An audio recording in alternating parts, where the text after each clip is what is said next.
What's up, guys? We are back with another Fortnite review, taking a look at a couple of figures today that I didn't know were even coming out and just sort of appeared on Amazon, so here we are. So we're taking a look at Beef Boss, so Hamburger Man, Mayor McCheese, basically, and then we're taking a look at Sentinel, which this is the tall geese from Gundam Wing. So these are two very weird figures. This one in particular might be one of my most wanted skins in this entire game to be made into a figure. So I'm really excited about both of them. Of course, as usual, they come packaged in the standard box for the Jazwares line. So we've got the figure there in the big trapezoidal package in the window, and then on the back you just got kind of a render shot and then a little bit of a cross cell. So let's do it. Let's pull them out and take a look. And here they are out of the package. We've got our Mayor McCheese and our tall geese here. Well, no, we've got our Beef Boss and our Sentinel figures from Fortnite from Jazwares. And I don't know, this is the weird, stupid, goofy stuff that I really like when it comes to this line. I mean, come on. He's got a hamburger for a head. This is clearly the tall geese from Gundam Wing. I had to have this one. I had to get this one. And yeah, I think we've got some really cool figures. We're going to take a look at both of them in the same video, but they're honestly very different. Obviously from aesthetics, but also in build, because they're not really articulated the same way. They're the same, but sort of different, just because they're so wildly different in terms of sculpt. So we're going to run through them each individually. We're going to start with Hamburger Head over here.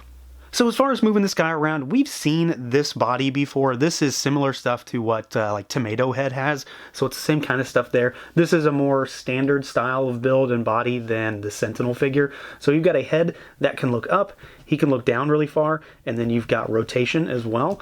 The arms go out and they are ratcheted. They rotate. You do have a butterfly joint, although it's kind of minimal, but it is there. You've got a bicep swivel. We've got double jointed elbows, of course. You've got hinges, rotation, and then my least favorite joint, finger articulation. Same stuff that we've seen throughout the line. We've got an upper diaphragm cut, so he goes backwards, forwards, side to side, and then rotation. There is a waist twist there as well. It's kind of hard to actually make it work. I always have that problem with these figures, just because you're always end up twisting the torso rather than the waist, but it is a fully movable waist twist there. Legs go out. You've got pretty much full splits. They are ratcheted as well. They kick forward, they kick backward. You've got a thigh cut, double jointed knees, of course, and then you've got your boot cut shin swivel. Pretty normal stuff there. And then we've got rocker. You've got hinges down at those ankles, and then we've of course got the much maligned, at least for me, toe hinges. So you've got everything you expect to find in a Jazwares Fortnite figure with this guy. Range of motion is pretty solid. I mean, everything is unencumbered. He can move basically as far as the joint will take him, and you can get this guy into some fantastic poses because of it.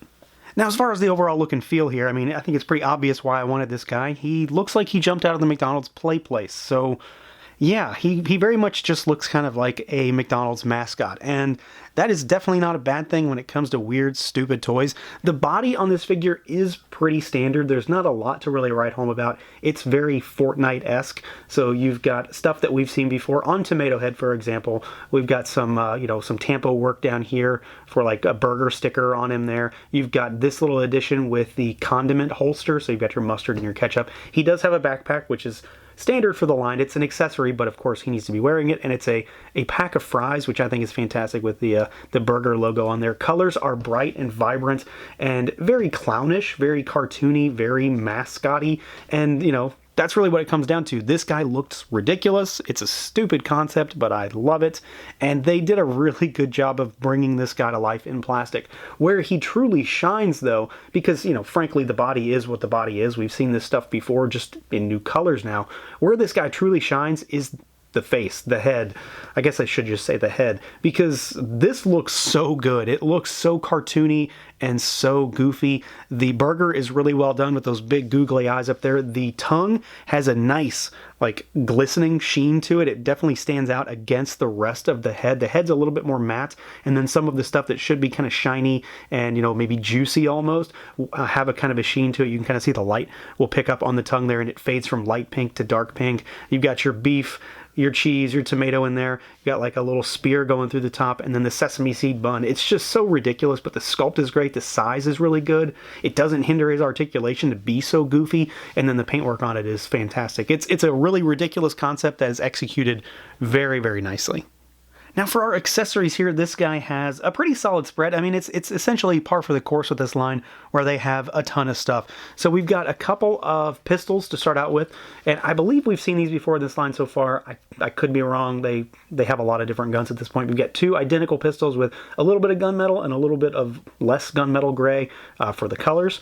We've got this big honkin', kind of pulse rifle, assault rifle kind of thing with a lot of wash on it, some red accents, some black, some gray, silver. So this one's a little bit different, a little bit more detailed than a lot of guns we get in this line. I really dig this thing.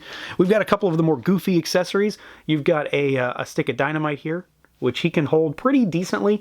It doesn't have one of those slots on it anywhere for fingers to go in, but he can hold on it pretty well. And then we've got the cake, which we've seen before, and I'm blanking on who comes with this.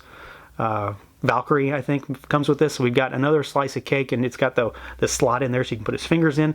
And we've, of course, got the backpack that we already talked about. But the big thing, literally and figuratively, is his melee weapon. So you've got a big slotted grill spatula, which, I mean, come on, how could you not love this? This thing is goofy and weird. He holds it pretty well, single-handed or double-handed, which a lot of times I have issues with single-handed poses because of the finger articulation on these guys. But this one works pretty well because it's got kind of a ridge in there so you can kind of grip onto it. So this is really cool. I mean, it kind of rounds out the theme here, but he does come with a really solid array of stuff no matter what. Now for the Sentinel figure, things are similar, but they're just a little bit more restrictive because he's definitely 100% not the same kind of figure. We don't have any part sharing going on between these two figures, and he just moves differently because of that. Because of his sculpt, he moves a little bit differently than just about anything else. So the head can move up a little bit. He can look down really good, but he doesn't go up too far. You've got full rotation at the neck. Arms go out, but they are different. They're asymmetrical. So the right arm, your left, goes out further than the left arm, your right. They swivel at the shoulder. There are no butterfly joints on this guy because there'd be no range of motion anyway. You do have a bicep swivel, but it's hindered on this side because of that plate. But of course it works fine. On this side, you've got your double jointed elbows. We've got rotation, hinge, and you've got finger articulation down at the wrists and the hands. He has a like a ball peg for a waist, so he goes forward a little bit, he goes backwards, a little bit side to side, and then rotation. There's not a torso and waist cut on this guy. Legs go forward. You have to twist them a little bit, and they kick about that far. They go backwards a little bit. There is a thigh cut. They only go out about that far because of these pads. I mean, again, it's the sculpt getting in the way, the idea of this figure getting in the way. You've got double jointed knees. And then there is there's no boot cut, but you can sort of rotate almost at the ankle. It's hindered because of this cuff. And then you've got you got a little bit of rocker, you've got hinge, a little bit of hinge, and then you've got more toe articulation. So he is standard in terms of the idea about the articulation with this guy, but at the same time, it's implemented a little bit differently because of the fact that he's just so unique. He is so different, and a lot of the sculpt just gets in the way. So, no butterfly joints. He's got issues moving some parts because he's got all these armor pieces, he's got these flaps, he's got the big wings on his back, all that kind of stuff just make him move a little bit less than your standard figures, like Beef Boss. Now, when it comes to the aesthetics on this figure for Sentinel, there's really no denying it. There is an obvious inspiration in this skin from the tall geese from Gundam Wing. You won't get me to believe anything else. That is definitely what this is. It's not a tall goose, it's a big chicken, basically, because this isn't a goose, it's a rooster. So, they've got that little difference there. But this is absolutely like a mobile suit, and I love every bit of it. Of course, I don't know anything about Fortnite. I don't really know. I don't pay attention to it. I don't care about it.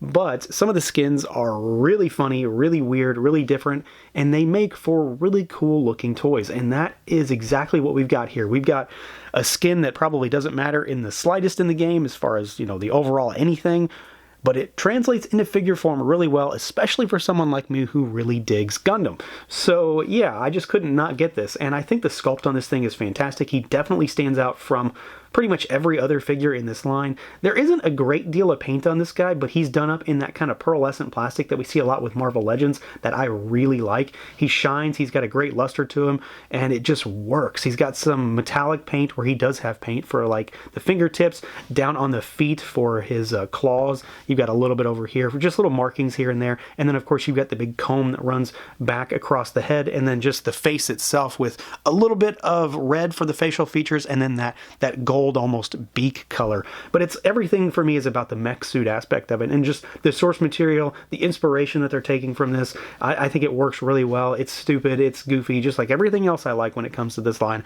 But it's cool that this guy is so different, but you can see that, yeah, I could see a big robot chicken thing running around in Fortnite that is definitely supposed to be the tall geese. So that's really cool. And then of course he's got a big backpack as well that is a set of wings, which have a pretty solid paint job on it, kind of a candy red with some of that gold down here. These do move, so they can go backwards, they could go up if you want. I don't really know what the normal configuration is supposed to be because it's me and I don't know, but they look good pretty much all in any capacity. So I think we've got a really solid sculpt here. He's very different, he's very unique. He uses that really nice marbly metallic pearlescent plastic that I really like, and the paint apps are really solid, and the inspiration does it for me. There's a lot to like about this figure if you care about the kind of things that this guy draws inspiration from.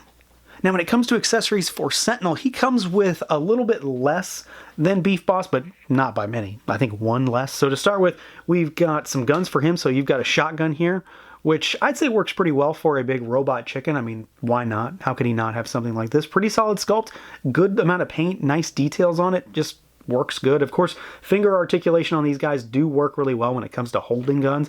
We've got this kind of submachine gun thing, which is a little oversized, a little cartoony, but of course, coming from Fortnite, I'm sure that's not a bad thing. Pretty good detail on that as well. We've got a few little kind of in-game items, I'm sure, so like a potion of some kind here with a little cork on the top, and you've got some blue paint for the actual goop on the inside. This has a little hole for his thumb to pop in there so he can hold on to it. And then you've got a little, probably another drink potion of some kind. Again, I don't know. Black bottle with a purple lightning bolt on it with another hole so you can pop his thumb in there to hold on to that guy. He does have a melee weapon, and he of course does have his backpack, which we've already talked about, the big set of wings. His melee weapon, I frankly have no idea what this is supposed to be, but it is, you know, some sort of pick or axe or something, because that's kind of the thing with this game. But it is a black handle with this really kind of futuristic, spacey looking thing. I don't know what in the hell you would do with that. Crack somebody over the head with it, maybe. I'm not sure, but you've got this weapon. It very much fits him in terms of color scheme and just style, but it's kind of weird looking at the same time. So yeah, we've got a couple solid figures here. It seems to be just like, you know, every month or so they put out a handful of figures from Fortnite that I just can't not get. And these two were definitely among those that I saw them go up on Amazon, and I instantly knew, well, I have to get that one because he's a Gundam Wing reference, and I have to get this one because he's got a giant hamburger head. It's that kind of weird, goofy stuff that I really like, and it's that kind of weird, goofy stuff that Jazwares really excels in making into really awesome figures, because frankly, all the weird stuff has been my favorite stuff. They do make others that are more standard action figure, and those just aren't for me when it comes to this line, but this kind of stuff absolutely does it for me, and they've knocked it out of the park. My only real gripe when it comes to this line in general is that I wish they didn't have finger articulation still. I just don't care for it, but I can overlook it when the figure is this much fun, and both of these are definitely worth a look if you're interested in this kind of goofy stuff. So that's going to do it for this look at the Jazwares Fortnite Beef Boss and Sentinel figures. Let me know what you guys think. Feel free to like, comment, subscribe, and share, and until next time.